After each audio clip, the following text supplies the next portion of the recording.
మరియు దేవుడైన యెహోవా నరుని తీసుకొని ఏదెను తోటను సేద్యపరచుటకును దాని కాచుటకును దానిలో ఉంచెను.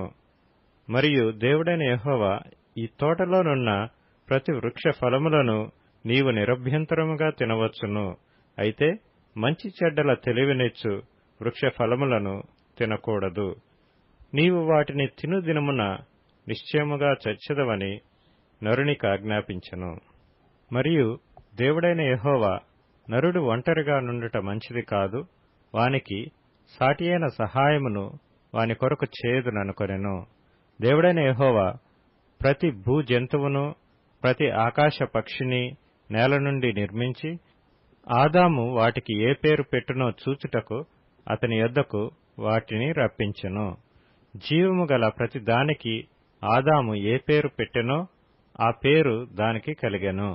అప్పుడు ఆదాము సమస్త పశువులకును ఆకాశ పక్షులకును సమస్త భూజంతువులకును పేర్లు పెట్టెను. అయినను ఆదామునకు సాటియైన సహాయము అతనికి లేకపోయెను. అప్పుడు దేవుడైన యెహోవా ఆదామునకు గాఢ నిద్ర కలుగచేసి అతడు నిద్రించినప్పుడు అతని ప్రక్కటెముకలలో ఒకదానిని తీసి ఆ చోటును మాంసముతో పూడ్చివేసెను.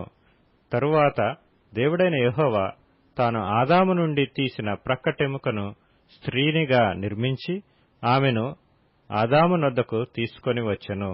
అప్పుడు ఆదాము ఇట్లనెను, నా ఎముకలలో ఒక ఎముక, నా మాంసములో మాంసము, ఇది నరునిలో నుండి తీయబడెను గనుక నారి అనబడును.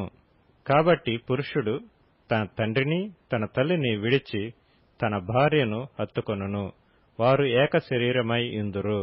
అప్పుడు ఆదామును అతని భార్యయు వారిద్దరూ దిగంబరులుగా నుండిరి, అయితే వారు సిగ్గు ఎరుగక యుండిరి.